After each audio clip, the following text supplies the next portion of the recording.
श्रीकनकदारस्तोत्रं वन्दे वन्दारुमन्दारमिन्दिरानन्दकन्दलम् अमन्दानन्दसन्दोहबन्धुरं सिन्दुराननम् अङ्गं हरे पुलकभूषणमाश्रयन्ति भृङ्गाङ्गनेव मुकुलाभरणं तमालम् अङ्गीकृता किल विभूतिरपाङ्गलीला माङ्गल्यदास्तु मम मङ्गलदेवतायः मुग्धा मुहुर्विदधति वदने मुरारेः प्रेमत्रपा प्रणिहितानि गतागतानि मालादृशोर्मधुकरीव महोत्पलेया सा मे श्रियं दिशतु सागरसम्भवायः विश्वामरेन्द्रपदविभ्रमदानदक्षम् आनन्दहेतुरधिकं मुरविद्विषोऽपि ईशन्निषीदतु मैक्षणमीक्षणार्धम् इन्दीवरोदरसहोदरमिन्दिरायः अमीलिताक्षमधिगम्य मुधा मुकुन्दम् आनन्दकन्दमनिमेषमनङ्गतन्त्रम् आकेकरस्थिरनैनिकपक्ष्मनेत्रम् भूत्यै भवेन्मम भुजङ्गशयाङ्गनाया कालाम्बुदालिललितोरसिकैटभारे धाराधरे स्फुरति या तटितङ्गनेव मातः समस्तजगतां महनीयमूर्तिर्भद्राणि मे दिशतु भार्गवनन्दनाय बाह्यान्तरे मुरजितः श्रितकौस्तुभेया हारावलीव हरिनिलयमयी विभाति कामप्रधा भगवतोऽपि कटाक्षमाला कल्याणमावहतु मे कमलालयायः प्राप्तं पदं प्रथमतः खलु यत्प्रभावात् माङ्गल्यभाजि मधुमर्धनि मन्मथेन मय्यापते तदिह मन्दरमीक्षणार्धं मन्दालसञ्च मकरालय कन्यकायः उद्यद्दयानुपवनो द्रविणाम्बुधारा अस्मिन्न किञ्चन विहङ्गशिशौ विषण्णे दुष्कर्मगल्ममपनीय चिराय दूरं नारायणप्रणयिनी नयनाम्बुवाः इष्टाविशिष्टमतयोऽपि ययाधयार्ध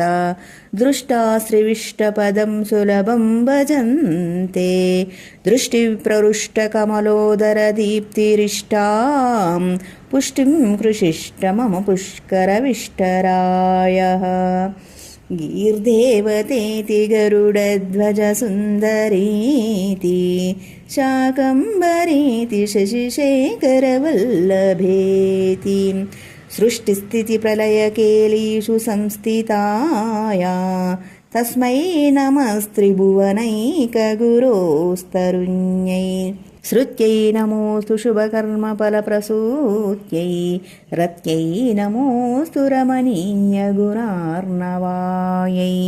शक्त्यै नमोऽस्तु शतपत्रनिकेतनायै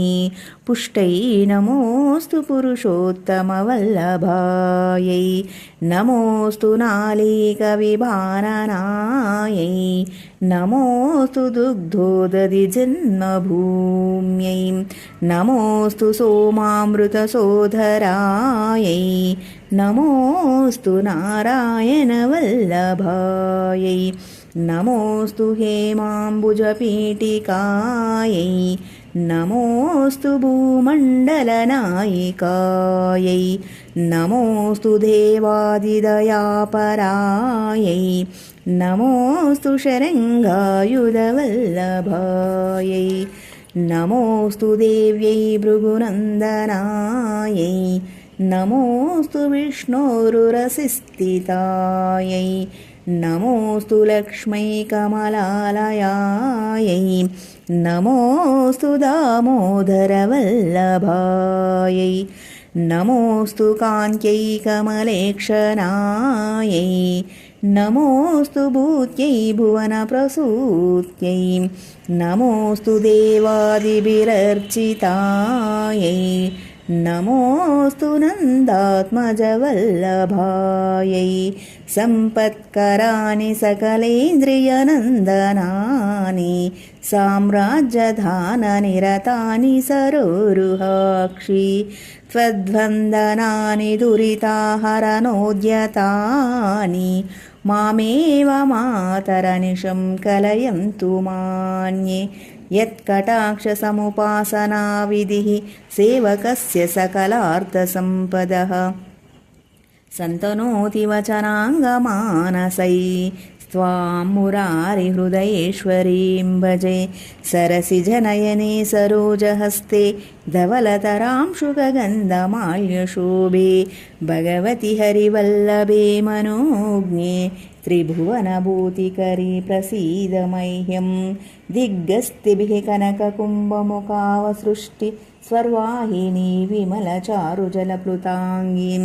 प्रातर्नमामि जगतां जननीम् अशेषलोकादिनाथ